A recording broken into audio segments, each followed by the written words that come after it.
is Luke 15. We started off looking at the distant land where the prodigal wanted to get to. He wanted to get away from his family. He wanted to go away. He wanted to experience life on his own, get his own inheritance. Then last week we looked at the alarms that went off in his life that he did not hear. He did not register. He kept hitting the snooze, so to speak, in his life, and he was not able to really see what exactly was going on. So, tonight, verse 11, Luke chapter 15. Let's see what we can get to tonight. Then he said, a certain man had 2 sons, and the younger of them said to his father, Father, give me the portion of goods that falls to me. So he divided to them his livelihood. And not many days after, the younger son gathered all together, journeyed to a far country, and there wasted his possessions with prodigal living. But when he had spent all, there arose a severe famine in that land, and he began to be in want. Then he went and joined himself to a citizen of that country, and he sent him into the fields to feed swine. And he would gladly have filled his stomach with the pods that the swine ate, and no one gave him anything. Verse 17. But when he came to himself, and we're going to stop right there.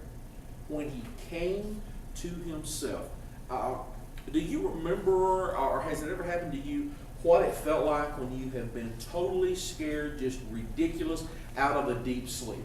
I'm talking just, boom, something happened and you were scared. Anybody remember that? Okay, so Kim, tell us what that is like. Okay? What is that like to be, I'm just, boom, you're awake. What is that like, Kim? Mine was actually really comical. Okay. I thought I was on fire. We need to talk. Okay? I thought you were on fire. Yeah. Were you scared? Yeah. Is that a physical fire? Well, let's move on. Someone else other than Kim. Okay, what do you think? What, about her? No, God, no. We're not going there. Okay, that's therapy waiting to happen. Let's talk about you. I had this dream where, like, a dinosaur was running around and, like... What are y'all smoking? It took off the top of my house and it was like, I hid behind a couch and it moved the couch and it was up at me and then I woke up. Fire doesn't seem so bad now, does it? Yeah. Let's go back to Kim. Okay, let's look at this. We wake up and we're... Okay. I look like that when I first wake up in the morning. I don't want to get off. That's when we're scared. We don't want to do that. And then there's those that look like me when I'm scared and I'm wide awake. Me. Crap. It's me like, and all senses are on high alert. Y'all ever done this? Okay. And then by this time, I've assessed the situation and I'm figuring out what it was, and I immediately turn into this. And I'm literally on top of the bed. I'm a ninja. I'm trying to figure it out, what exactly is going on. And everything is trying to make its way into the brain. I'm trying to listen to hear, to smell, and everything. And I'm literally just stomping all over the bed. It's in the quiet. And then all of a sudden, Denise will say something like, will you just please lay down? You know, just something to get my attention. But that's more like me. And then all of a sudden, the dog wakes up. And then the dog looks like this. You know, and he's running laps around the house. The dog's awake. So does this remind anybody of anything that, y'all experienced anything like this at your house? When my dog wakes up, it's laps around my house. My dog's a little bit bigger than that, but he makes a lot of racket. Okay, so we're wide awake, we're totally awake, and we can't go back to sleep. Have you ever been awakened out of a deep sleep in the middle of the night and you couldn't go back to sleep? And what's that like? Annoying. Okay. Do we look like this? There we go. Now we're wide awake. It's like cocaine. Yeah. Now we're wide awake. We can't sleep. We're all wide awake. Or you wake up in the middle of the night and your roommate is doing this to you. Okay. Have you ever had that happen? Have you ever had your roommate do that? You wake up and your roommate's like this? You have Madison. I know that. Okay. So that is exactly where we are. Okay, so what I want to get to is that we were startled, we were wide awake, and something had to happen, though, to get us in that And that alert sends. So many times we hear the alarms. We hear alarms hit. We don't want to get up. We hit the snooze. We go back. We'll hit the snooze 36 times before we get up. Prashant, how many times in the morning you hit the snooze before you finally get up? 3 times. Okay. All right. Justin, how many times you hit it? Okay, we're moving on. Okay. The point is that not surprised. Do you beat the alarm up? No. Just one time it up? I don't like you. How many times do you hit it? Oh, I can't hit the snooze because if I lay back down, I'm not getting done. Okay, I don't even hear the alarm at all. I can't hear the alarm. Do I, Denise? No. I seriously. No, I can't. There's just no way. It's bad. I'm thinking you could probably put a stick of dynamite underneath my bed, and I could probably not feel it, not hear it. But then you get that little squeak in the night, or that little creak that doesn't belong in the house, and I'm wide awake. I look like that guy a while ago. But yeah, just out of a normal sleep, and Denise just want me to get up, and the alarm's going off. Yeah, no, it's not happening. We guys are like that, really, in all honesty, when it concerns the alarms in our life, and that's really what we looked at last week. Because we're satisfied where we are, the bed feels comfortable, the pillow's your best friend, the blanket's on. Well, we have an electric blanket, and the blanket's on, and it's warm, and you've got a house that's 20 degrees colder outside the bed than it is in the bed, and you don't want to get out, you don't want to have to go through the trouble of taking the shower, getting dressed, all that good stuff. So is that y'all every morning? Please help me out here, okay? Yes, every morning. I don't want to get up. No, shut up. We're not even talking to you again. Okay? I don't like you right now. I hate it. I hate getting up in the morning. I think that's why I like to stay up at night. I'm up till 2, 3 o'clock in the morning.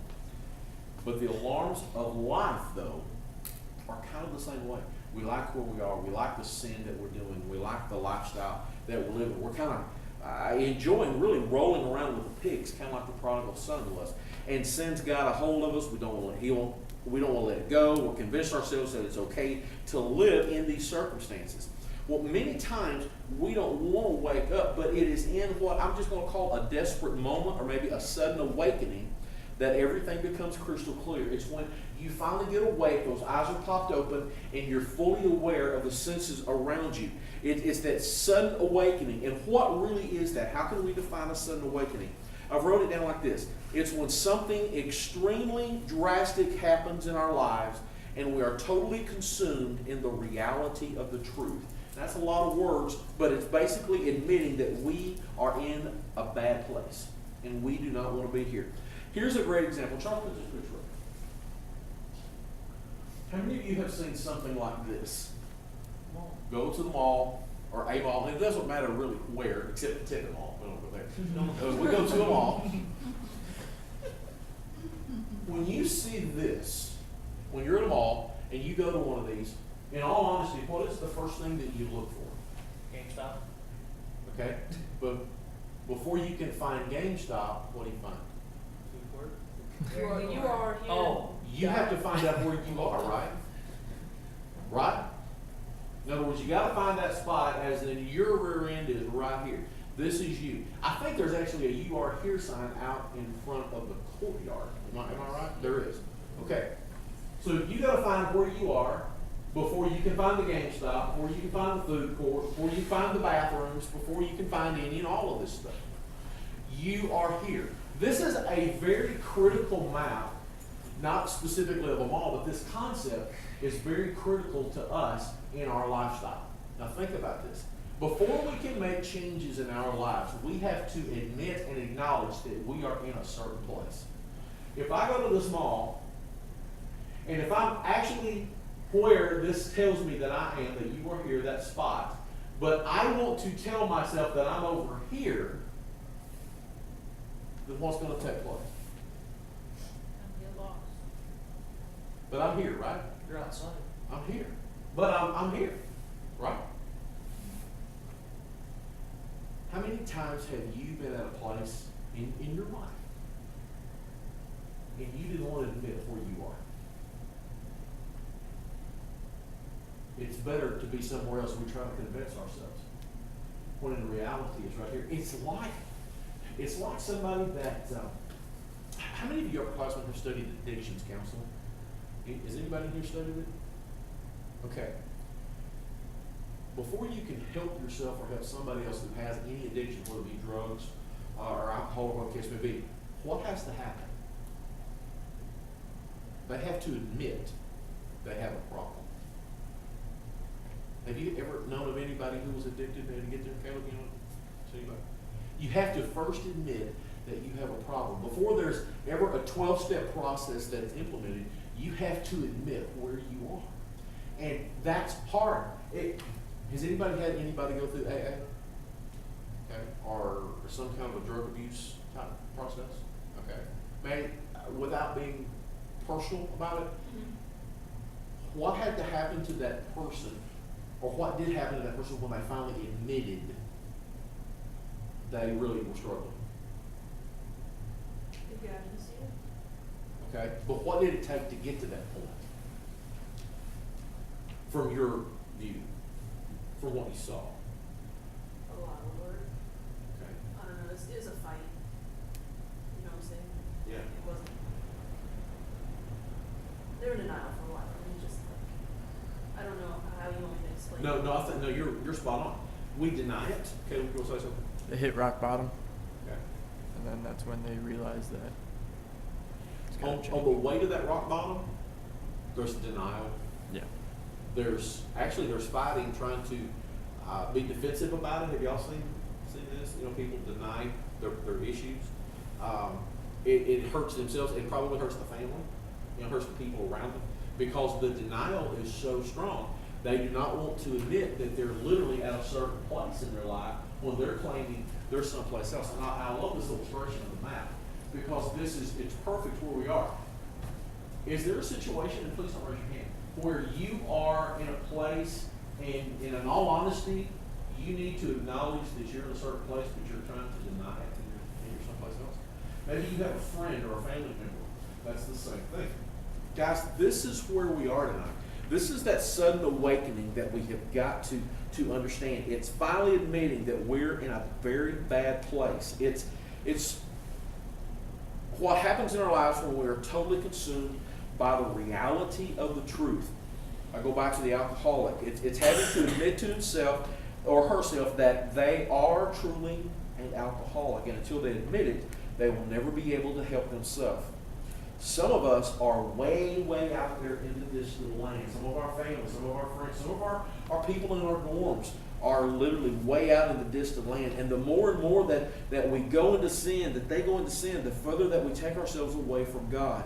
And the sad thing is that many of us, maybe not tonight, but sometimes in our life, and hopefully not in the future, but we're kind of like the alcoholics that just don't want to admit it. But verse 17 is critical, the very first part of that. But when he came to himself, and let's just bring that down to a more common language. When he came to his senses, when he really got awoke and he paid attention to exactly what was going on, he knew the surroundings that was taking place. The final alarm, the desperate moment, that sudden awakening took place when God finally got his attention. And that's where we need to be tonight. I don't know where each of us are, but is there a moment in our life right now that we really need God to get our attention, to wake us up, and to kind of bring us together? There may be some of us here that have never made that decision to accept Christ. There may be some of us that are really denying the call of God on our lives and to what he's wanting to do with our lives, and we're trying to push him back. We're trying to say, no, God, I kind of know better than us. Maybe it's time that we acknowledge the fact that God is wanting us, we're actually in a place instead of over here where we think we are, and have this sudden awakening. Let's answer this question, and this can not so much be of you, it can be, but not so much if you know someone else. And let's fill in the blank. I stopped running from God when? There's the blank. I stopped running from God when? What do you think? Anybody? I stopped running from God when? You want us to fill in the blank? Yeah, fill in the blank. Sarah. When I couldn't control the situation. When I couldn't control the situation. Okay? What else? I stopped running from God when? It became clear I made a mess of things. I stopped running from God when I hit rock bottom. What else? I stopped running from God when I realized what I was running into. that's what I was running into. Okay, good. I stopped running from God when anyone else? People found out my secrets. I stopped running from God when I was in the back of a police car. I stopped running from God when I was standing before the judge. I stopped running from God when I realized I had nowhere else to go. Big statements. I think we can call them pig pen moments. It's when we wake up and we realize that we're literally in a pig pen, just like the prodigal son was. That's where he was when he finally was, and when he came to his senses, he had that sudden awakening.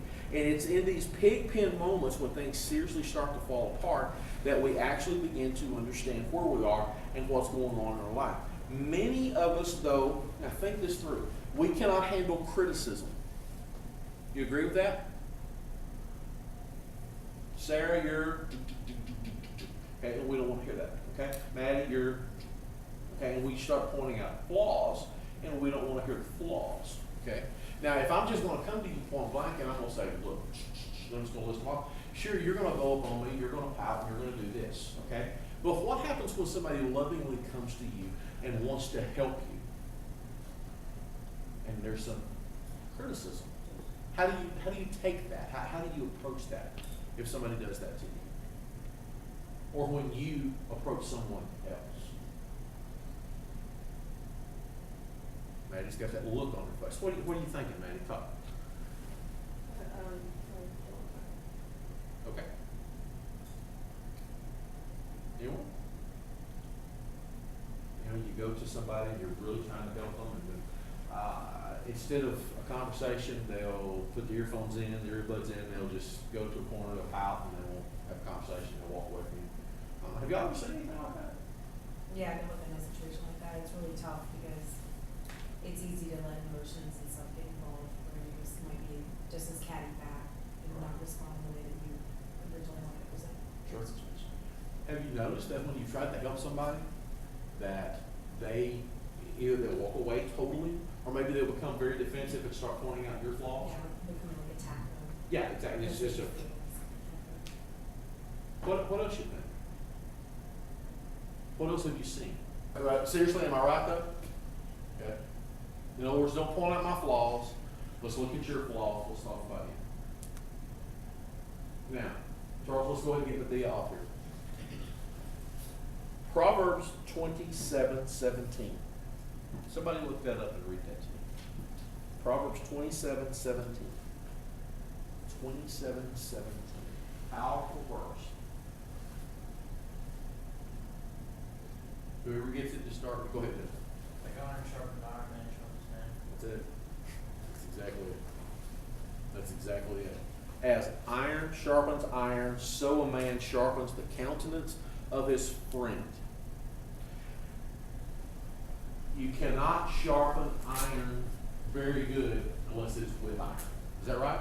Guys, help me out here. Okay? So iron has to sharpen iron. It means that if I care about you, then I need to be to the point of where I love you enough I can come in and I can share that with you and to try to help you to grow, to get away from the situation you're in, or to get away from a habit or something, to get you out of that pig pen, literally, to help you to be the man or the woman that God has called you to be. The same thing with each other. If you love somebody enough, then you should be able to go to them and to talk with them in love, as iron sharpens iron. Now we can go and we can try to help them, and it come across wrong. We all agree with that, right? I mean, it'd be real easy to come in and to pick on you and say, no, you need to play the game like this. You need to do this. And it may come across wrong, and in all honesty, when you're actually in a game, you're going to ignore what was just told you. Does that ever happen? Yeah.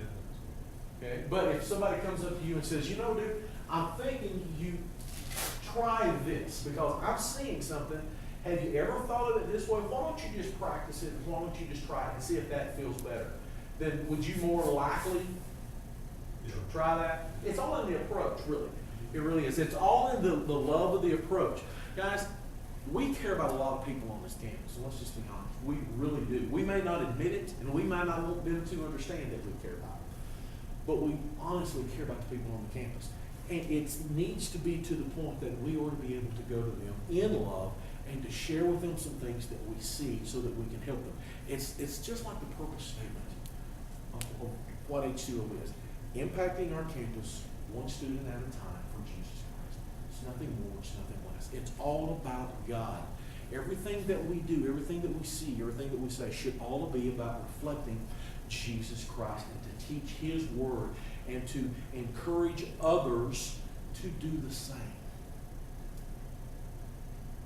And I like it when I got an amazing leadership team. And they come to me and we talk about things. We're very open. Would you two agree? I mean, we're very open and honest among ourselves. And you have no idea what that is like for me to have that bond with the team so that we can speak into each other's lives when we see something going right or left, and we can all come back to the center, to the plumb line, if you just will. And we need to be that way as a family. We need to be that way when we see somebody headed to a pig pen, just like the prodigal son was, that we can go in, we can pour into his life, pour into her life. Because when that takes place, it's going to be at that point in their life when they're going to literally sit straight up, and they're going to realize what has gone on in their life. They're going to have that pig pen moment. Maybe they'll come to their senses. You see, sometimes we don't see the poor choices that we're making in the moment. Have you ever done something and then an hour later go, wow, I really wish I hadn't done that? Or maybe a couple days later go, wow, that just really has come back to bite me in the butt. Why did I do that? Anybody besides me? Come on. Okay? I mean, and we really don't think it through, and that's where good friends, good brothers and sisters has got to come into. But we do things, have you ever thought about this, without considering the weight of the consequences that come back from the poor choices? See, we do things in the hurry of a moment instead of weighing the consequences. And the moment the consequences of our decisions catch up to us is the invitation to cry out to God. And I think that's where the prodigal son was. He was in the moment. He came to his senses at that point, and he realized exactly what had gone on. He realized at that point all of the alarms were going through his mind when he looked back as to what had happened. He realized he had gone to his father, that he had asked for his inheritance, that he had taken everything, that he had gone to a distant land, away from his father, away from his brother, away from his faith, really. And then we know that he had lost all of his money. He had wasted away on what the scripture terms as wasted or prodigal living. And then all of a sudden this massive famine had taken the land. And we need to understand that when Jesus was telling this parable, that the history of the people knew what famine was like. They knew that famine had come in and had swept across the land on a couple of occasions throughout their history, and they knew the horror of it. They knew the destitute that had come. And so it spoke to the people that Jesus was talking to as to how severe the famine was. The son's desperation after running out of money and having this famine forced him into a pig pen. And it was there, it revealed that he had been dependent upon his father his whole life. And it still was. Now think about it. He wanted to get away from his father. Right? Right? But he had to go to his father to get the father's money in order to get away from the father. See that? So he was still very dependent upon the father. I mean, think about it. He grew up in the father's house. He ate the food from the father's field. He was sustained by the father's food and his house and his provisions. He was clothed with his father's money. He refreshed himself with the water from the father's well. And in order to break from his father, where did he have to go back to his funding? He had to go back to his father. He went to the man he wanted to leave to ask for money so he could afford to do so. Even in his rebellion, he was dependent upon the father. And he lived off the inheritance of his father as he traveled to the distant land. And he parted like there was no other that's going to take place. And it was only when he ran out of his father's money that he became desperate. And so here's the money question that I wanted to get to tonight. How desperate will our situation have to become before we realize our dependence on God? That's a powerful question. How desperate do we need to become before we realize our dependence on God? What are your thoughts on that statement? Let's just kind of talk about that. What are your thoughts? Not mine. What are yours? Does it make sense? How desperate do we have to be? And Caleb used the term a while ago, hit rock bottom. What does that look like, though, in real life? What does hitting rock bottom mean? What do you Being think, Sarah? completely broken down, feeling completely hopeless, and that's when you kind of realize that the only real hope is in God, because you can't have hope in the world. Okay, that done is good. Have you been to the point in your life where you wanted to prove yourself right and somebody else wrong, and then it just kind of backfired? What was that like? It's frustrating because you can't take a step back, but then it's out there. Okay. What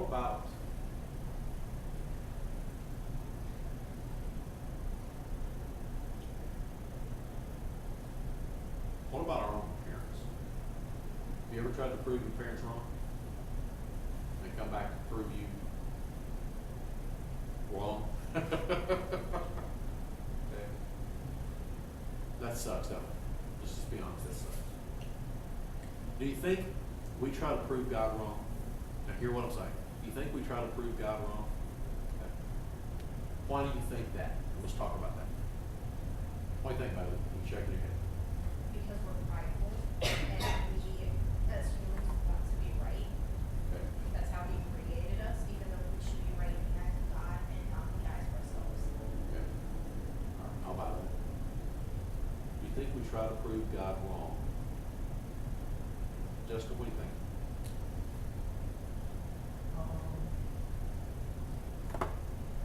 Yeah. I think it's different for everyone. Oh, I do too. Yeah, I agree.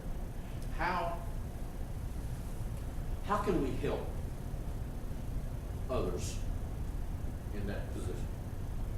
When we see them trying to prove God wrong, how can we help others? What do you think? Just kind of help them realize that with God there are no secrets. I mean, He knows it all. You're not hiding anything. You're not, you know, if you're trying to kid Him, you're just kidding yourself. To an extent, so be honest Oh, with that's so yourself. true. That's very true. What else? What do you think? How can we help others who are trying to think they know more than God? Okay, what do you think? Live an example for them. Okay.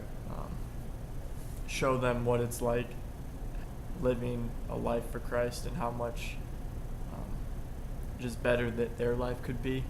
Because they'll pick up on it. They'll see your happiness, your hope, as Sarah said. And then they'll be like, all right, man, what's the secret? And then there goes the conversation that you can Okay, that's good. That's help good. them out. How can we help others? Michaela, what do you think? I was gonna say what Caleb said. Okay. Just live it out. Okay. Okay. Maddie, what do you think? How can we help others? I would say the same things. I don't know, sometimes you can't yell at them. Okay. So, I think if you don't know what, like, your life has to suck to realize how much you need God. Okay. That's just the first thing. No, I agree. Your life, if you did not hear that, your life has to really suck in order to understand your dependence on God. And the sad thing is there's not a whole lot we can do about that. Right? We can want to help others, we can pray for others, but in all honesty, until God gets their attention, until they have a pig pen moment, they're really not going to come around, because they've already turned off the alarms in their life. They're literally in the pig pen moments, if you will. And so they're on the threshold of that sudden awakening. They're not quite there. He had a sudden awakening. He understood what it was like. He understood the screw up. He had hit rock bottom. He had literally felt the pain. I would really have enjoyed that parable going a lot deeper than it did, because I would like to have had Jesus tell us what the son was thinking, what it was like, as far as I really did do something stupid. And he kind of touches into it in the conversation that he has with himself that we'll look at in 2 weeks. But just think about it. Think about your own self. When you were there, sir. I think that if Jesus was more specific about it, then we wouldn't all be able to relate to it as well, because everyone has a different story Right. of what their rock bottom is. Not everybody is going to hit rock bottom in the same sense as they run out of money or That's a good point. whatever. Like, but just being able to see that he hit rock bottom, and then he realized when he was at that rock bottom, okay, I was wrong. Right. That's the part that we have to get to in order to turn back to God. And that's basically what happens for almost every single person's testimony is, I was doing the wrong thing, I hit the absolute bottom, and then turned to God, and now I realize, like, that I can't do anything without it. Exactly. So your line of thinking here, and I agree totally, is that we're all prodigals in one way or another. Absolutely. We're all prodigals. The key is to understand where we are on the journey. Some of us are on the way to the pig pen. Some of us are in the pig pen. Some of us are on the way back. Some of us have made our way back to the Father. But we're all prodigals. We really are. Any other thoughts, comments about this? I'm about done. Any other thoughts? Going off of how we're all prodigals, everyone has sinned, so we've all disobeyed God. So we've all made that decision to leave the house. We've all went that way. But figuring out how to get back is Well, no, I agree wholeheartedly. Romans.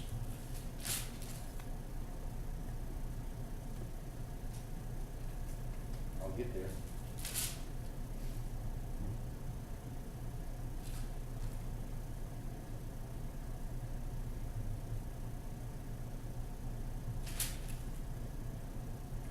That's not what I want.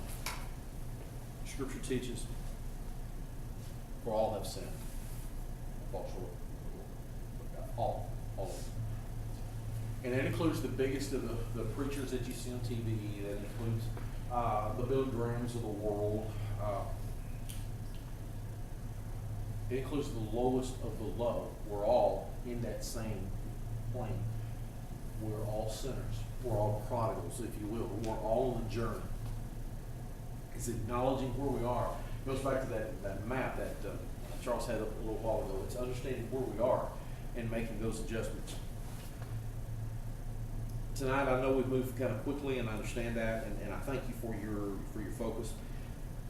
After we get back from spring break, what we're going to do is we're going to continue this thought. We're going to continue this, that he came to his senses.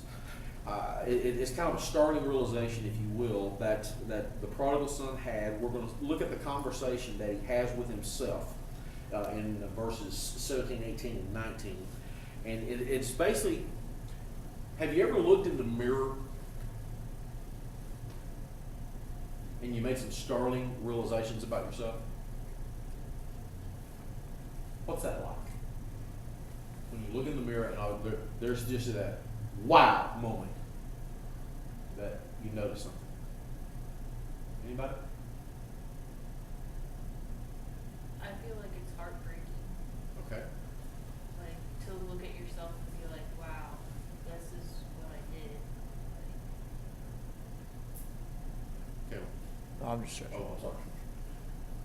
In 2 weeks, we're going to have a man in the mirror moment, really, because we're going to look at him as he's actually seeing himself in reality as to what's taking place. So please be in prayer for that. Study that over the break if you get a chance.